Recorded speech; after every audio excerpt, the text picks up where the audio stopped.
I call. I just want to make sure I Kanwaljit get Singh your name, full name Kanwaljit correct. Singh Bakshi. Kanwaljit Singh Bakshi. Thank you, Madam Speaker, for the opportunity to speak and contribute in this very important bill. First of all, I would like to congratulate Chris Bishop for drawing third bill within a very small, small period of time. There are members who have been waiting for a long time for their bill to be drawn, but he has got his third bill being debated. Madam Speaker, this is a very important bill because National Party always believes in law and order, and tough on law and order. We have done a lot on that area. I would like to touch, first of all, as the Minister in the reply, David Clark, mentioned about the inquiry, and Chris Bishop also mentioned about the inquiry which was held in last term of Parliament.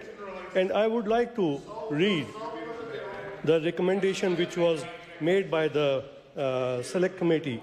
We recommend to the government that the Arms Act 1983 be amended to clearly state that the gang members or prospect must not be considered a fit and proper person to possess firearm and therefore must not hold a firearm license. So that was the recommendation, and majority of the recommendations made in that inquiry, the government accepted that. The report back was done in April 9, 2017.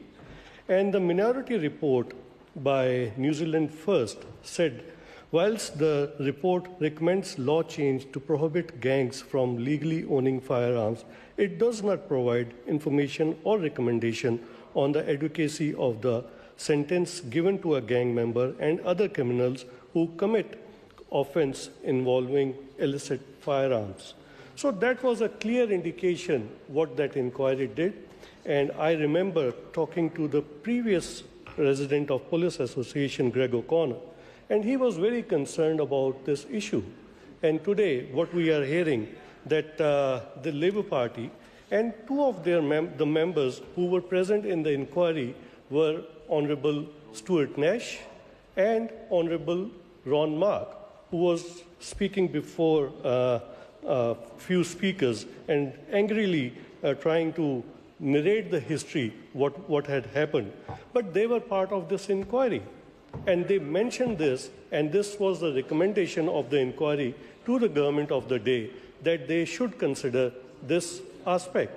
And unfortunately, we were not the government later on, but Minister at that time, Honourable Paula Bennett, accepted all those, majority of the recommendations, and they were to be implemented. But I congratulate once again Chris Bishop to picking up from that inquiry one of the issue which was raised by the Select Committee and bringing this bill to the House, and this was drawn.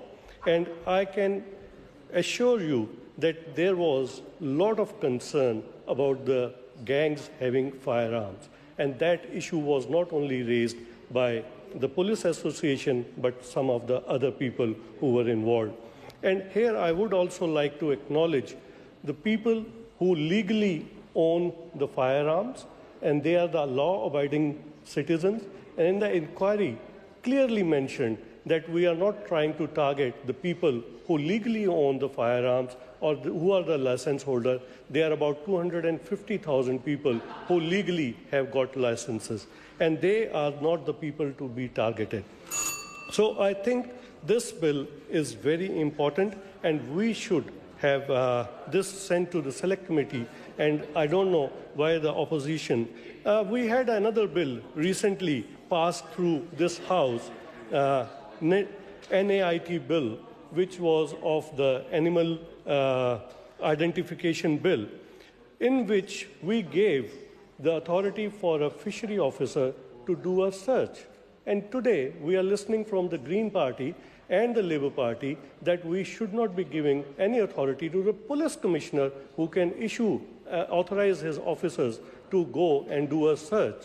So how contrary it is that a fishery officer can go and do any search, whereas a firearm, a person who is holding firearm, is not. We are not allowed to go and search that premises. So I think this is totally hypocrisy of the government, and they are not thinking it seriously. And I hope that they may consider to support this bill. I call Dr. Duncan Webb. Thank you, Madam. A point of order, the Honourable Ron Mark. Thank you, Madam Speaker. I apologise to the honourable member. I've just heard a statement. I seek leave to make a personal statement. I think you need to give the House a bit of an indication of what that might be about. Personal statement was in relation to a comment to statements made by the former member, Mr Bakshi, about what I did on that select committee, which are totally inaccurate. Okay. The member seeking leave to make a personal statement about his actions on a select committee inquiry. Any objection to that? Thank you, Madam Speaker. Just for the record, the honourable member, Mr Bakshi, just made a statement that I was on that select committee inquiry, and by dint that I supported the recommendations. What the member did not say that I voted against the findings of that inquiry and against the overwhelming majority of its recommendations, because I and New Zealand First thought they were stupid. Well, you can certainly take a point of order, but we're not going to have an argument. The member's sought leave to make a personal statement. He's made that. That's where the matter rests. Madam Speaker, I said that there was a minority report of New Zealand First. So minority report is normally against the report. So that was my... That's right. That's finished. I call the Honourable Dr. Duncan Webb. Thank you, Madam Chair. Congratulations to Mr Bishop for having this